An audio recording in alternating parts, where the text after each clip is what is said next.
Today we will like to discuss about the importance of Honorable Prime Minister of India, who is the real chief of our country.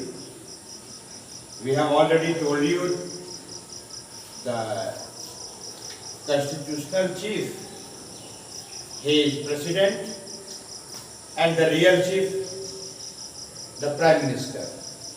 And these two personalities are functioning in executive body, as a executive body. But we have already discussed about the election and power and function of the Honorable President, salaries and other activities. And previous day we have read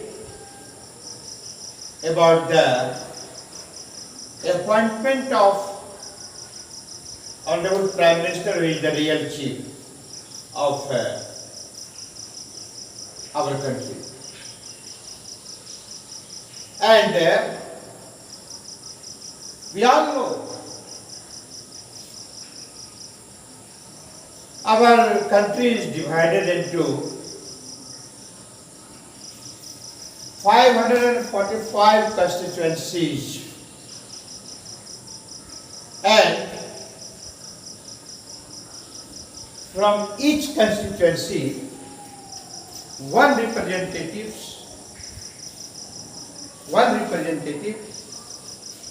is entitled to look properly to their surroundings areas. All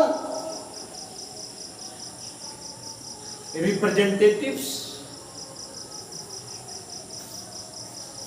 are elected by the people of the concerning areas who are at least 18 years old. Only two members Honorable President nominate in lower house,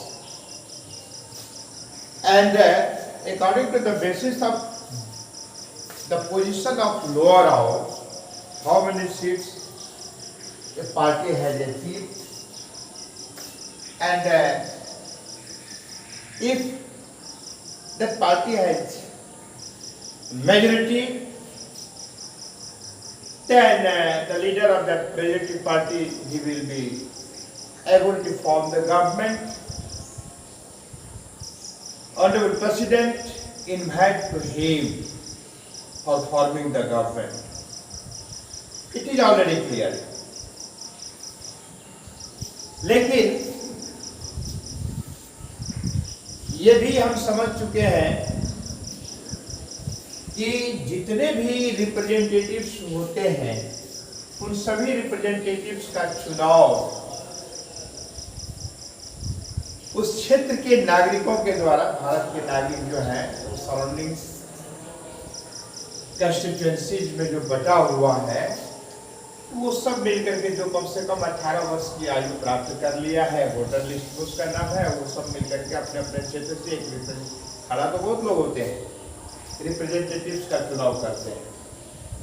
कल भी हमने चर्चा की थी कि जितना बड़ा पद है, इम्पोर्टेंस है, उस हिसाब से ये सैलरी बहुत महत्व नहीं रखता है, महत्व का पद रखता है। तो प्रधानमंत्री के बारे में सैलरी, एक्चुअल सैलरी को स्पष्ट कर देना थोड़ा सा संशय को जन्म देता है। कारण कि मान लीजिए किसी महीना में 30 दिन है, किसी महीना में 31 दिन है, किसी महीना में 28-29 दिन भी होता है। तो ये जो दैनिक भत्ता है, ये 2000, तो फिर उसके बाद है कि निर्वाचन क्षेत्र भत्ता है, तो कितना दिन वो विजिट करता है अपने क्षेत्र में, उस पर भी निर्भर करता है। तो इसीलिए राउंड फिगर में हम लोग बोलते हैं 1,60,000 के करीब उनका सैलरी है, जबकि बेसिक 50,000 ही है। राष्ट्रपति का लिखा रहेगा, उपराष्ट्रपति का लिखा रहेगा, Lok Sabha chief justice of India का लिखा रहेगा, चीफ जस्टिस ऑफ इंडिया का लिखा रहेगा, हाई कोर्ट के चीफ जस्टिस और जस्टिस का लिखा रहता है। लेकिन प्रधानमंत्री का इस प्रकार से क्यों नहीं लिखा जाता है, तो आपको मैं बता दिया हूँ, कभी वो कम भी हो सकता है, कभी ज्यादा भी हो सकता है। तो क्योंकि वो ट्रेवल में क्षेत्र का दौरा पर भी निर्भर करता है, पर डे का जो रहता है। मान लीजिए किसी महीने में 29 दिन रहता है, किसी महीना में 30 दिन रहता है, किसी महीना में 31 दिन रहता है, किसी महीना में 28 दिन रहता है, लोग वेरी करते रहता है। लेकिन राउंड फिगर में हम लोग जानते हैं कि 161.6 लाख जो है राष्ट्रपति प्रधानमंत्री जी का वेतन है। भारत के संविधान के आर्टिकल 75 में स्पष्ट प्रावधान है कि राष्ट्रपति को अपने पद के संचालन के लिए प्रधानमंत्री को नियुक्त करना होता है। इस प्रकार की स्पष्ट चर्चा है, ठीक है ना। अब है कि जब राष्ट्रपति जो बहुमत दल के नेता होते हैं, या आजकल हमने कहा है कि इधर से प्रचलन में आ गया है व्यवहार में कि किसी एक सिंगल पार्टी को संशय रहता है, उस स्थिति में क्या करता है, तो वह अन्य पार्टियों के साथ गठबंधन कर लेता है, अलाइन कर लेता है और चुनाव लड़ता है नेता लोग। तो सामान्यतया ऐसा इधर कुछ 10 जनरल इलेक्शन में ऐसा ही देखने को मिला है। तो ये महज सौभाग्य है कि इधर 2 टर्म से अलाइन है भी और एब्सोल्युटली मेजॉरिटी भी मिल जा रहा है पर्टिकुलर पार्टी को भी। तो अब है प्रश्न उठता है कि प्राइम मिनिस्टर का राष्ट्रपति के साथ किस प्रकार का फंक्शन है और किस प्रकार से कार्य चलता है। तो याद रखेंगे कि राष्ट्रपति, ये प्रधानमंत्री जो है वह लिंक का काम करता है, कड़ी का काम करता है। किसके साथ? तो कैबिनेट के साथ और प्रेसिडेंट के साथ। यानी prime minister is the link between cabinet and the president. ये क्लियर है। और याद रखेंगे कि जितना भी गवर्नमेंट का मैटर रहता है, दिशा निर्देशन रहता है, पॉलिसी निर्धारित किए जाते हैं, तमाम बातों में prime minister is responsible to inform to honorable president about the policy of the matter of the government। ठीक है।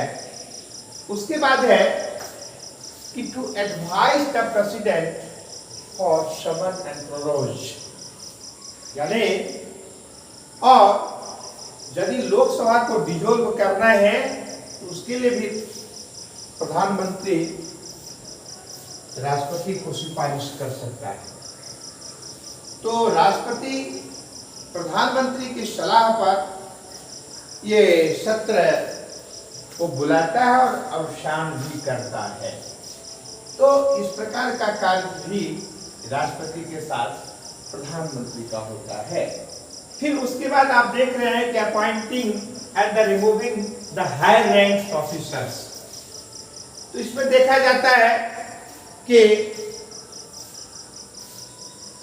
जितने भी हाई रैंक्स के ऑफिसर्स होते हैं, अब जैसे कि अटॉर्नी जनरल, महान्यायवादी, भारत सरकार को कानूनी सलाह के लिए एक कानून का जो एक्सपर्ट होता है, विशेषज्ञ होता है, उसको नियुक्त किया जाता है और उसे नियुक्त करने का अधिकार राष्ट्रपति को है, किंतु प्रधानमंत्री के सलाह से ऐसे हाई रैंक के ऑफिसर को नियुक्त किया जाता है।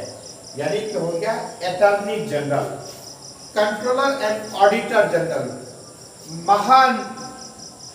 नियंत्रक एवं महालेखा परीक्षक, फिर एम्बेसडर, या इस प्रकार के जितने भी हाई रैंक्स के ऑफिसर्स होते हैं उन सबों को अपॉइंट करने का और या फिर उसको रिमूव करने का पूरा अधिकार किनका है? तो राष्ट्रपति को तो है, राष्ट्रपति के द्वारा था, किंतु जब तक प्रधानमंत्री नहीं कहेंगे तब तक यानी कि प्रधानमंत्री ही ये सारा फंक्शनिंग में रियली मतलब इन रियल में वो फंक्शन में होते हैं। प्रधानमंत्री जिनको चाहेंगे उनको राष्ट्रपति नियुक्त करेंगे, प्रधानमंत्री जिनको चाहेंगे उनको राष्ट्रपति रिमूव करेंगे। तो इस प्रकार का जो लिंकिंग है प्रधानमंत्री और राष्ट्रपति के बीच में तो बहुत ही महत्वपूर्ण है। इसीलिए इन तमाम पोजीशन को राष्ट्रपति और प्रधानमंत्री के बीच को स्पष्ट किया गया है। अगले दिन की कक्षा में हम लोग इसके बाद के अंश पर चर्चा करेंगे। आज की कक्षा में इतना ही।